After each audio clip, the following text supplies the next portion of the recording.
Hello my dear student. बेटा जितने भी क्लास 9th के स्टूडेंट हैं और आपके पास है कॉमर्स, तो मैंने बोला था कि आपका कंप्लीट सिलेबस विद रिवीजन मैं आपको कराऊंगा। ये जो आपके पास है ये है आपके पास चैप्टर नंबर फर्स्ट, आपके कॉमर्स का चैप्टर फर्स्ट, जिसका नाम है पुस्त पालन का अर्थ, पुस्त पालन का महत्व एवं विशेषताएं। इस चैप्टर की एक क्लास हम ऑलरेडी ले चुके हैं। आज हम इसके लेंगे क्लास नंबर सेकंड। और अगर बात करें तो इस चैप्टर में हम लोगों को पढ़ना क्या क्या है, एग्जाम के पर्पज से इम्पोर्टेंट क्या क्या है। तो चैप्टर बहुत छोटा है, चैप्टर नंबर फर्स्ट, बहुत बड़ा चैप्टर नहीं है बेटा, छोटा सा ही आपके पास चैप्टर है। इस चैप्टर में हमें पढ़ना है पुस्त पालन का अर्थ, यानी कि पुस्त पालन क्या होता है। सेकंड, पुस्त पालन के उद्देश्य और उसके महत्व क्या क्या है। और तीसरा, पुस्त पालन और लेखांकन में अंतर। यानी कि अगर आप चैप्टर फर्स्ट के ये 3 क्वेश्चन कंप्लीट कर लेते हो, ये 3 टॉपिक कंप्लीट कर लेते हो, तो आपके पास फर्स्ट चैप्टर पूरा कंप्लीट हो जाएगा और गारंटेड 10 मार्क्स का इस चैप्टर से आना है, 10 नंबर का इस चैप्टर से आना है। तो जैसे बेटा मैंने आपको बोला था कि अगर आप अपना कंप्लीट सिलेबस करना चाहते हो हमारे इस यूट्यूब चैनल पर, तो उसके लिए आपको क्या करना होगा, उसके लिए आपको एक छोटा सा काम करना है। हमारे पास जो व्हाट्सएप ग्रुप है, आपको उस व्हाट्सएप ग्रुप को ज्वाइन करना होगा। मैं आपको नंबर बताता हूँ। अगर आप हमारे व्हाट्सएप से जुड़ना चाहते हैं तो 9555159995, ये हमारा व्हाट्सएप नंबर है। आप इस पर मुझे मैसेज करोगे और बोलोगे कि सर हमें ग्रुप में ज्वाइन कर लो। हमारे पास 9th क्लास के 2 ग्रुप हैं, एक गर्ल्स के लिए और एक बॉयज़ के लिए। जो बॉयज़ हैं उन्हें बॉयज़ के ग्रुप में ऐड कर लिया जाएगा, गर्ल्स को गर्ल्स के ग्रुप में ऐड कर लिया जाएगा। और उसके बाद जो भी आपके इम्पॉर्टेंट पीडीएफ हैं वो आपको सेंड कर दी जाएंगी। उसके अलावा जो नोट्स हैं वो आपको दे दिए जाएंगे, पीडीएफ आपको दे दी जाएगी। और जो क्लास की इन्फॉर्मेशन है कि किस टाइम हमारे पास लाइव क्लास होगी, कब मैं रिकॉर्डेड क्लास भेजूंगा, वो सारी इन्फॉर्मेशन मैं आपके पास उस ग्रुप के माध्यम से भेज दूंगा। तो बहुत इंपॉर्टेंट है सभी बच्चों को ये लाइव क्लास का जो व्हाट्सएप ग्रुप है उसे ज्वाइन करना, अगर आपको कंप्लीट सिलेबस अपना करना है। और ट्यूशन के मैंने बोला कि 9th क्लास का जो बच्चा है कॉमर्स का, उसे किसी भी तरह का कोई भी ट्यूशन की आवश्यकता नहीं है। आपको सिर्फ हमारी ये लाइव क्लास लोगे और 9th क्लास का आपका टोटल कॉमर्स का सिलेबस यहाँ पर हो जाएगा। तो अब अगर आपने ट्यूशन कहीं लगा भी रखा है तो अब आप ट्यूशन को छोड़कर कंप्लीट सिलेबस यहाँ पर कर सकते हो। चलिएगा स्टार्ट करते हैं आज के टॉपिक से। आज का टॉपिक हमारे पास क्या है, टॉपिक मैं आपको कराने वाला हूँ। सबसे पहले ये पुस्त पालन होती क्या चीज़ है। चैप्टर का नाम है पुस्त पालन का अर्थ, पुस्त पालन की विशेषताएं और पुस्त पालन का जो महत्व है वो क्या है। तो वो सारी चीज़ें बिल्कुल बाद में, अगर आपने हमारी फर्स्ट क्लास देखी होगी तो शायद आपको पुस्त पालन का मीनिंग पता भी होगा, और आपने फर्स्ट क्लास नहीं देखी तो भी गुड एंड वेल, कोई दिक्कत वाली बात नहीं है। मैं कंप्लीट आपको कराऊंगा ये चैप्टर। तो सबसे पहले बात करते हैं बेटा पुस्त पालन की। अगर मैं शब्द की बात करूं पुस्त पालन, तो पुस्त पालन को बेटा इंग्लिश में, अगर मैं पुस्त पालन की बात करूं तो पुस्त पालन को मेरे बच्चे इंग्लिश में बोला जाता है बुक कीपिंग। पुस्त पालन ये जो शब्द है इसका इंग्लिश का मीनिंग क्या होता है, बुक कीपिंग।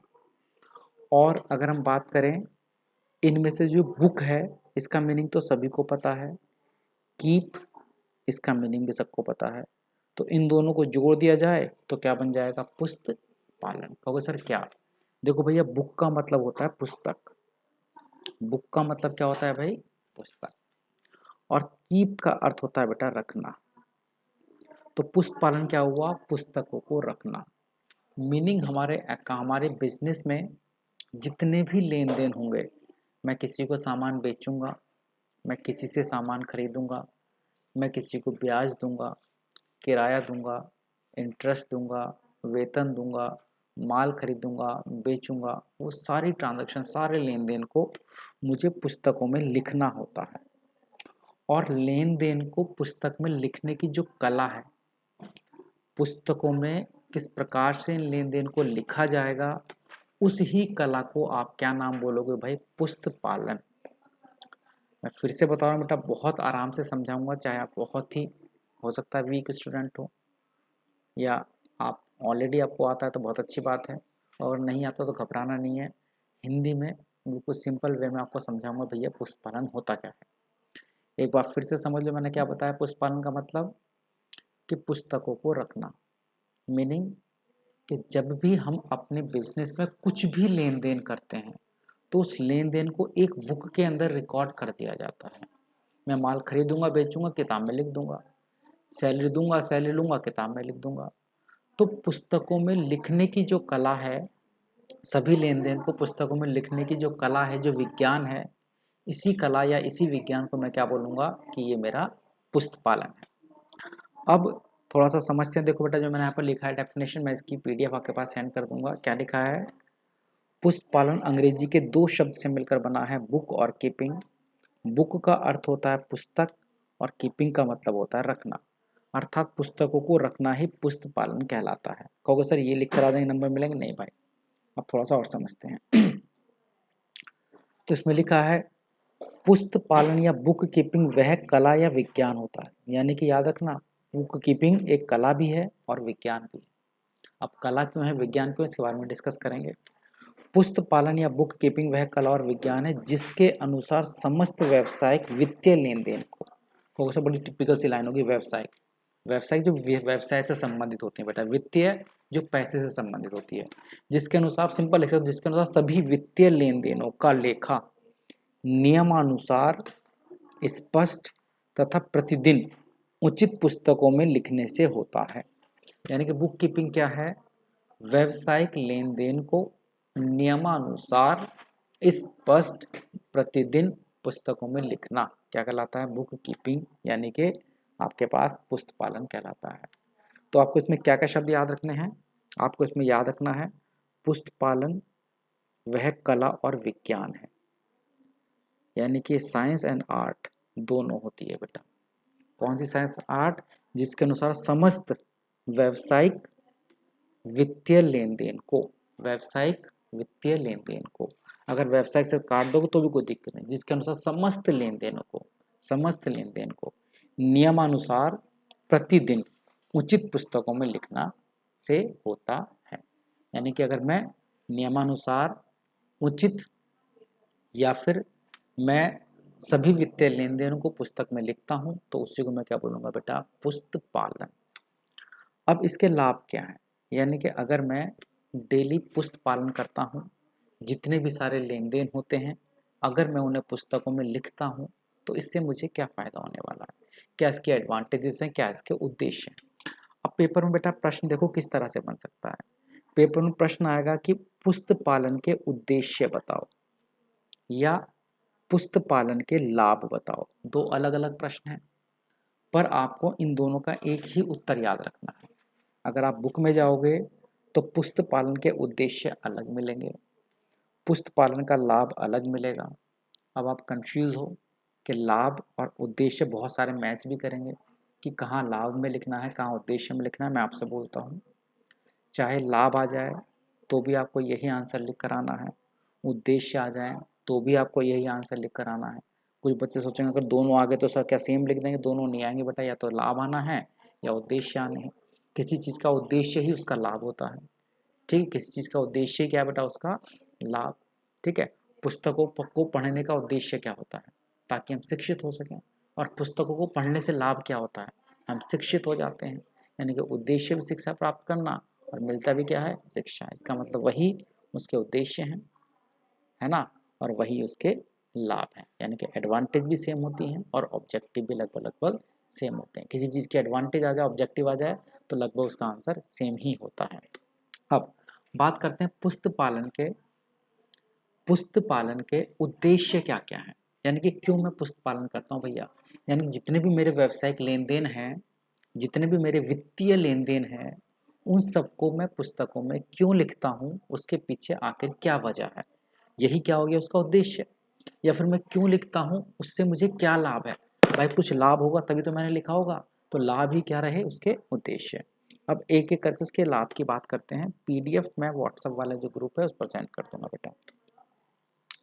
सबसे पहला लाभ क्या है? व्यावसायिक सौदों का लेखा रखना।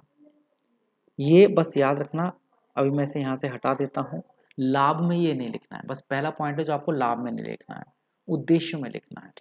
तो मैं दोबारा से चलता हूँ बेटा, लाभ और उद्देश्य, लाभ आ जाए या उद्देश्य आ जाए, सबसे पहली चीज़ आपको क्या लिखनी है, आर्थिक स्थिति जानने हेतु। यानी कि मैं क्यों करता हूँ बुक कीपिंग, मैं क्यों करता हूँ पुस्तक पालन, यानी कि मैं सब चीज़ों को पुस्तकों में क्यों लिखता हूँ। मैं सब चीज़ों को मैं पुस्तकों में इसलिए लिखता हूँ ताकि वर्ष के अंत में मुझे ये पता लग जाए मेरी वित्तीय स्थिति कैसी है। पूरे साल मैंने बहुत सारे पैसे कमाए होंगे, पैसा आया भी होगा, बहुत सारे मैंने पैसे बेच दिए भी होगा, एंड में किसी पर उधार बचा भी होगा, किसी से उधार लेना होगा, किसी को उधार देना होगा। तो वर्ष के अंत में मेरी वित्तीय स्थिति कैसी है, या वर्ष के अंत में मेरी आर्थिक स्थिति कैसी है, यानी कि मेरे पास कितनी संपत्तियां हैं, मुझ पर कितना उधार चढ़ा हुआ है, ये सब कैसे पता लगेगा भाई, पुस्तक पालन से। खुद सोचो, आपकी एक दुकान है और आपने पुस्तकें नहीं रख रखी, आपके पास कोई कॉपी नहीं है, तो क्या होगा, जब आप सामान बेचोगे, खरीदोगे तो एंड में अगर आपके पास कोई किताब नहीं हो तो आपको पता नहीं लगेगा कि मंथ के एंड में, महीने के एंड में किसे कितना पैसा देना है, किससे कितना पैसा लेना है। एक छोटा सा दुकानदार है बेटा, बुक कीपिंग करता है, बस वो अपने अकॉर्डिंग लिखता है, लेकिन बुक कीपिंग एक छोटे से दुकानदार की भी होती है। दुकानदार बेटा क्या करेगा, किताबों में सारी चीज़ें लिखता रहेगा, बेचेगा, खरीदेगा, बेचा है, खरीदा है, राम को उधार दिया है, मोहन की अम्मी को उधार दिया है, इसे उधार दिया है, वो सब चीज़ें क्या करेगा बेटा, किताबों में लिख लेगा। अब लिखने के बाद वो साल के एंड में बता देगा, भैया मुझे उससे इतना पैसा लेना है, उसे इतना पैसा देना है। यानी कि बुक कीपिंग पुस्तकों में चीज़ों को लिखने का पहला फ़ायदा ये है कि आपको आपकी आर्थिक स्थिति पता लग जाएगी, मीनिंग आप पर कितना उधार है, आपके पास कितनी संपत्तियां हैं, कितना स्टॉक बचा हुआ है, सब कुछ आपको पता लग जाएगा। तो पहला फ़ायदा क्या हो, आर्थिक स्थिति जानने के लिए। बोल रखा है बेटा इसके अंदर, एक व्यवसाय को समय समय पर यह ज्ञात करना होता है कि उसके व्यवसाय की आर्थिक स्थिति कैसी है, व्यवसाय में कितना पैसा बचा हुआ है, कितने का लाभ हुआ है। यह तभी संभव है जब व्यापारी द्वारा पुस्तकों का इस्तेमाल किया जा रहा हो और उसमें सही सही प्रविष्टियां समय समय पर की गई हो। तो पहला उद्देश्य है और यही पहला इसका लाभ भी है। हम क्यों करते हैं पुष्पालन, ताकि आर्थिक स्थिति जान सकें। पुष्पालन का लाभ क्या है, आर्थिक स्थिति का ज्ञान, हमें आर्थिक स्थिति का ज्ञान हो जाता है।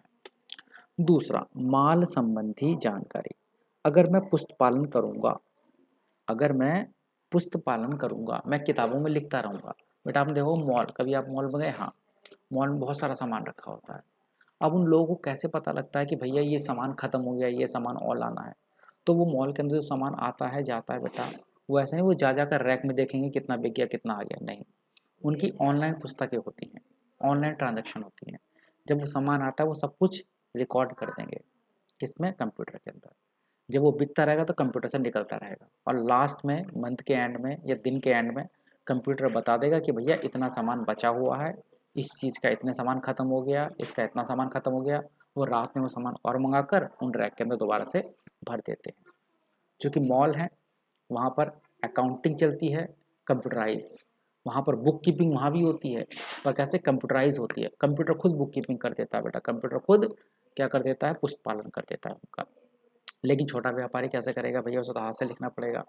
वो हाथ से लिखेगा, इतना माल आया, इतने टॉफ़ी के डब्बे आए, इतना ये आया, इतना वो आया, उसके बाद जो बिक गया इतना इतना बिक गया। मंथ के एंड में, साल के एंड में सब पता लग जाएगा कितने टॉफ़ी के डब्बे बचे हुए हैं, कितना ये बचा हुआ है या कितना वो बचा हुआ है। तो सीधी सी बात है। दूसरा उद्देश्य है माल संबंधी जानकारी। पुष्प पालन के द्वारा व्यापार में कितनी वस्तुओं का क्रय विक्रय किया गया, कितनी क्रय वापसी हुई है, कितनी विक्रय वापसी हुई है, आदि हुए हैं, सब कुछ पता लग जाएगा। उससे संबंधित जानकारी प्राप्त करने हेतु आसानी से होती है। यह पुष्प पालन का सबसे महत्वपूर्ण उद्देश्य होता है, और यही पुष्प पालन का सबसे महत्वपूर्ण क्या है, लाभ भी है। आपको माल संबंधी जानकारी मिल जाती है, लाभ में भी लिखना है, और मैंने कहा यही चीज़ इसका लाभ है, और यही चीज़ बेटा क्या है, इसका उद्देश्य है। तीसरा, करों का सही अनुमान लगाना। देखो सीधी सी बात है, हर एक व्यापारी को, अगर आप व्यापारी को, तो आपने नाम सुना होगा GST, goods and service tax, सुना कि नहीं सुना, हाँ जी सर सुना है। तो जो जीएसटी दिया जाता है या जितने भी कर दिए जाते हैं वो दिए जाते हैं बेटा, आप कितनी वस्तुएं खरीद रहे हो, कितनी वस्तुएं बेच रहे हो। अब कितनी खरीदी कितनी बेची बेटा, सरकार को ऐसे तो पता नहीं लगता है, उन्हें कैसे पता लगेगा कितना सामान बेचा, कितना सामान खरीदा है? आपकी पुस्तकों को देखकर। तो अगर मुझे ये भी पता लगाना है कि भैया मुझे इस साल कितना टैक्स देना है, तो उसके लिए मुझे बुक कीपिंग करनी होगी। मुझे देखना होगा कितने कितने का सामान खरीदा था, कितने कितने में बेचा है, कितना मुझे लाभ हुआ है और कितना उस लाभ पर मुझे उचित कर देना है। अगर मैं पुस्तक ही नहीं रखूँगा तो मुझे लाभ का पता नहीं लगेगा, लाभ का नहीं पता नहीं लगेगा तो मैं टैक्स नहीं दे पाऊँगा, टैक्स नहीं दे पाऊँगा तो जेल हो जाएगी। तो सीधी सी बात है, टैक्स देने के लिए मुझे लाभ पता होना चाहिए, और लाभ कैसे पता लगेगा? पुस्तक पालन से पता लगेगा। तो सीधी सी बात है, तीसरा है उद्देश्य इसका है करों का सही अनुमान लगाना, कितने मुझे कर, कितने मुझे टैक्स देने हैं। तो ये इसका, मैंने फिर से बोला, लाभ भी है और उद्देश्य भी है।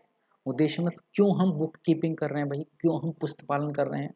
ताकि मैं ये अनुमान लगा सकूं मुझे कितना टैक्स देना है। अच्छा, बुक कीपिंग का लाभ क्या हुआ? इससे यह अनुमान लगाया जा सकता है कितना कर देना है। तो लाभ भी वही है और उद्देश्य भी वही है। कुछ भी आ जाए लिख कर आना, एक नंबर नहीं कटेगा। उसके बाद मैं हमेशा बोलता हूँ कि लाइव क्लास वाले बच्चे हमेशा ग्रुप ज्वाइन जरूर करके रखें ताकि आपको पता लग जाए। नेक्स्ट, नीति निर्धारण करना। तो सर नीति क्या होता है? मतलब पॉलिसी। देखो सीधी सी बात है, मुझे अगर कंपनी के अंदर कुछ नीति बनानी, कुछ पॉलिसी बनानी है, कुछ नियम बनाने हैं, तो नियम मैं किसके आधार पर बनाऊंगा भैया? अपनी पुस्तकों को देखकर। मैं चेक करूंगा कि जिस साल मैं इस नियम से काम करता था उस साल कितना लाभ हुआ, जब मैंने नियम चेंज किया तो कितना लाभ हुआ। तो अगर मेरे पास पुस्तकें रखी होंगी तो मुझे पता लग जाएगा किस नीति से, किस पॉलिसी से लाभ हो रहा है और किस पॉलिसी से लाभ नहीं हो रहा। मैं उस तरह की नीति अपनाऊंगा जिससे मुझे क्या हो रहा है, सही तरह से लाभ हो रहा है। तो मुझे भविष्य के लिए अगर कुछ नीति बनानी है, भविष्य के लिए कोई पॉलिसी बनानी है, भविष्य के लिए कोई नियम बनाना है, तो उसके लिए मुझे चेक करनी पड़ेगी अपनी पुस्तकों को। तो इसका मतलब पुस्तकें होंगी मेरे पास, अकाउंट्स होंगे, तो मैं आराम से चेक करके उनके आधार पर भविष्य के लिए क्या बना दूंगा? नीतियां बना दूंगा। ठीक है बेटा। तो मैं क्या करूंगा, पिछले 4-5 साल के अकाउंट चेक करूंगा, 4-5 साल की पुस्तकें चेक करूंगा और देखूंगा कि जब मैंने कौन सी पॉलिसी ली थी, किस पॉलिसी के अनुसार कितना लाभ हुआ, किस पॉलिसी के अनुसार कितना लाभ हुआ। ज़्यादा दिन का उधार देता हूँ तो ज़्यादा लाभ होता है, कम दिन का उधार देता हूँ तब ज़्यादा लाभ होता है। तो ये सारी चीज़ें भविष्य के लिए अगर मुझे नीतियाँ बनानी हैं तो उसके लिए भी क्या आवश्यक है? पुस्तक पालन। तो पुस्तक पालन भविष्य के लिए नीति निर्धारण में ही महत्वपूर्ण है। या पुस्तक पालन का उद्देश्य क्या है? ताकि हम भविष्य के लिए नीतियों का निर्धारण कर सकें। आपको कॉपी लेकर जरूर बैठना बेटा, सारे नोट्स आपको कॉपी पर उतारने हैं। पीडीएफ आपको मिल जाएगी लेकिन उसके बावजूद भी आपके पास नोट्स होना जरूरी है बेटा। इसके 2 उद्देश्य और हैं। गलतियों का पता लगाना, गलतियों का पता लगाना। हम गलतियों का पता तभी लगा पाएंगे बेटा जब हमारे पास कुछ चीज़ें लिखी हों। भाई गलती तभी तो सुधार पाओगे जब गलतियाँ लिखी हों। और गलती का पता कैसे लगेगा? पुस्तक पालन को देखकर। तो जो पुस्तक पालन है वो लिखा, एक व्यापार में गलती तो स्वयं मालिक से भी हो सकती है। पुस्तक पालन गलतियों को पकड़ने में मदद करता है। यह पुस्तक पालन का महत्वपूर्ण उद्देश्य है। गलतियां हो, भूल हो, बहुत सारी चीज़ें अगर किताबों में लिखी होंगी तो आप इजीली उन्हें पकड़ पाओगे, और किताबों में लिखी नहीं होंगी तो आप उन्हें पकड़ भी नहीं पाओगे। तो सीधी सी बात है, नेक्स्ट उसका उद्देश्य होता है गलतियों को पकड़ना, भूल को पकड़ना, त्रुटि को पकड़ना, एवं चोरी को भी पकड़ना। लाभ हानि ज्ञात करना, व्ययों पर नियंत्रण करना। भैया 6 मार्क्स का आएगा इसका आंसर। आपको कोई से 6 याद करने में आपको 8 लिख पा रहा हूँ। नेक्स्ट इसका लाभ है लाभ हानि ज्ञात करना। पुस्तक पालन होगा मतलब बुक में आप चीज़ें लिखोगे तो उसी के आधार पर लेखांकन से मैं क्या निकाल पाऊंगा? लाभ निकाल पाऊंगा। तो पुस्तक पालन का उद्देश्य ये भी है कि आप पुस्तक पालन की मदद से, याद रखना जब तक पुस्तक पालन नहीं होगा, आप किताबों में चीज़ें लिखोगे नहीं तो आगे चलकर लाभ भी कैसे निकाल पाओगे। तो पुस्तक पालन का नेक्स्ट महत्व होता है, उसका अगला उद्देश्य भी होता है लाभ हानि ज्ञात करना। उसके अलावा व्ययों पर नियंत्रण, आप खर्चों पर नियंत्रण तब कर पाओगे जब आपको खर्चे पता होंगे। मीनिंग आप खर्च करते रहो, लिखो मत, आपको पता ही नहीं लगेगा कितना पैसा मैंने खर्च कर दिया। जब लिखोगे नहीं तो खर्चों का पता नहीं लगेगा, खर्चों का पता नहीं लगेगा तो खर्चे नियंत्रण नहीं करोगे। लेकिन आप एक साल में ऐसा करना, अपने यहाँ पर सारे खर्चे लिखना, घर में भी जब आप सारे खर्चे लिख लोगे ना तो साल के एंड में आपको पता लगेगा कितना खर्चा आपने मोबाइल पर कर दिया, कितना खर्चा आपने टीवी पर किया, कितना खर्चा सब्जी पर किया, आपको सारे खर्चे अगर पता लग जाए तब आप आराम से क्या करोगे, भैया ये मैंने ज़्यादा खर्च कर दिया, ये मैंने ज़्यादा खर्च कर दिया। मीनिंग खर्च पर नियंत्रण तब किया जा सकता है जब उन खर्चों को लिखा जाए, और लिखने को ही हम क्या बोलते हैं बेटा, पुस्त पालन। तो ये हमने आज क्या किया, पुस्त पालन के उद्देश्य कंप्लीट हो चुका है, इम्पॉर्टेंट था। और इससे पहले वाली क्लास में पुस्त पालन और लेखांकन में अंतर बेटा मैंने आपको करा ही दिया था, बहुत इंपॉर्टेंट है वो भी, पुस्त पालन और लेखांकन में क्या क्या अंतर होते हैं वो भी आपको करना था। पुस्त पालन का मीनिंग आपका हो चुका है। तो ये कंप्लीट जो आपका चैप्टर नंबर फर्स्ट है, मैंने बोला था कि इसमें ज़्यादा चीज़ें नहीं हैं। फर्स्ट चैप्टर में सिर्फ पुष्पालन का अर्थ, पुष्पालन के उद्देश्य में, पुष्पालन के लेखांकन में अंतर इम्पॉर्टेंट था, ये मैंने आपको कराया। और बाकी जो क्लास नंबर नेक्स्ट है उसमें आपको मिल जाएगा। चलिएगा तब तक, जय हिंद जय भारत।